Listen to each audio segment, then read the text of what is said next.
You're listening to the Focus podcast recorded on Monday, June 11th, 2018.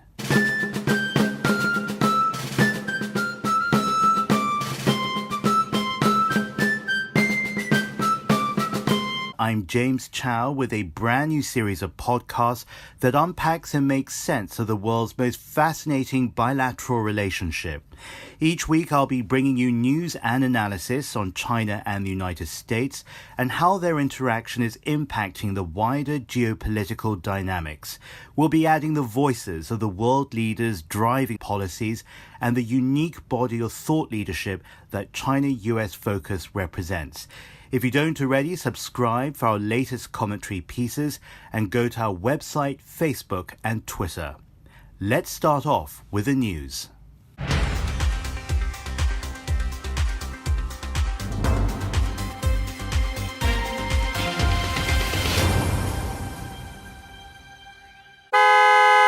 Well, you won't hear any car horns in some parts of China. That's because almost 10 million high school students are sitting down for the Gaokao, the National College Entrance Exams.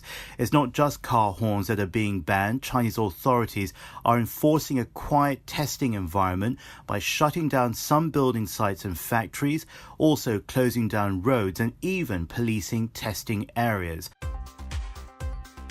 More testing, this time for China's environmental authorities. They're taking in more cities and regions in a new round of inspections that starts this month. The Ministry of Ecology and Environment is leading that as part of a 3-year national program. China set up the new Ministry of Ecology and Environment to take charge of the protection of fresh water, land, air, and oceans. We finish off with $14 billion. It's being described as the biggest ever single fundraising globally by a private company.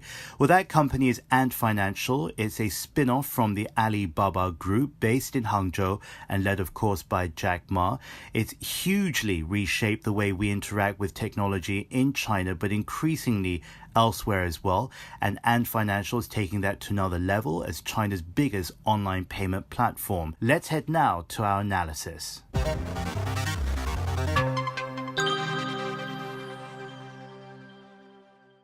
At the top of the list was the issue of trade. Very important subject because the United States has been taken advantage of for decades and decades, and we can't do that anymore. Well, certain events around the world this week made me believe more than ever that the world is not only changing, but it has changed already. China and Russia came together again this week. Xi Jinping awarded the country's first ever friendship medal to Vladimir Putin. And this comes about 11 months after Putin did the same, awarding Xi Jinping the highest and oldest order. But if you look beyond the symbolism, they also agreed on the need for peace on the North-South Korea question. They also promised to make all possible efforts to preserve the 2015 nuclear Iran deal. In contrast to that, over in Canada was a fascinating story. We're like the Piggy Bank that everybody's robbing, and that ends. So we're negotiating very hard tariffs and barriers. As an example, the European Union is brutal to the United States. They don't take, and they understand that. They know it. When I'm telling them, they're smiling at me. You know, it's like the gig is up. It's like the gig is up. They can't believe they got away with it. You would have seen the picture that went viral of Angela Merkel bent over the table trying to appeal to Donald Trump as she was surrounded by people like France's Emmanuel Macron, Shinzo Abe, and just out of the corner of one eye, Theresa May of the United Kingdom. Trump sat there unmoved and supported to his right by John Bolton. Helen Clark, the former New Zealand Prime Minister who also ran for Secretary General of the United Nations, her Twitter, she said the G7 summit has surely been one of the most extraordinary high-level leaders meetings of our times, and she's been to plenty. I posted the photograph on my social media and I said the world has changed, and in response one person said yes, but this G7 group hasn't gotten the memo that the world has indeed changed. A meeting of world powers without China, India, India and Russia? Really? Well, China at the same time and India with it were quietly meeting over at the Shanghai Cooperation Organization meetings. Cool, very calm, and not the frenzy and some would say a bit of the chaos that we saw unfold over in Canada. Trudeau put on the brave face, or the bravest face he could. The president will continue to say what he says at various occasions.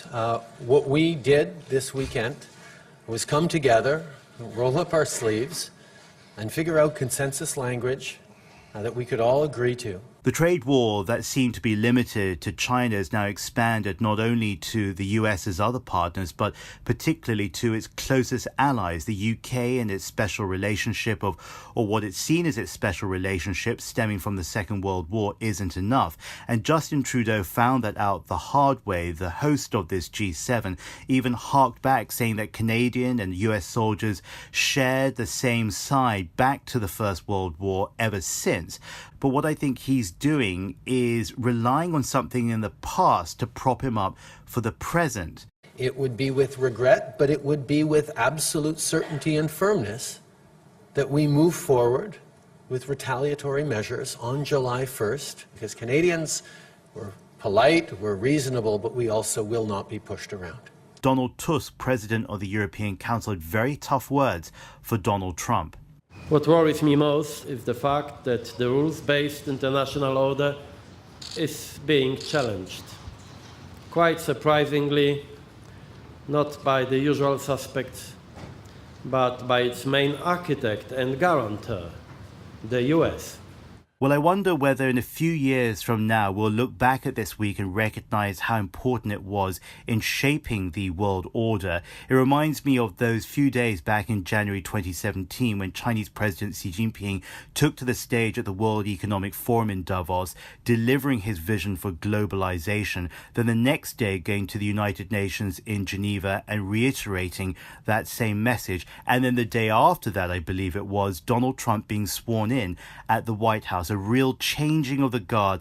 I think we saw an extension of that in the past couple of days. I'm James Chau for me and the editorial teams in Hong Kong and New York. Have a great week ahead and see you again for more context and commentary and the Focus podcast.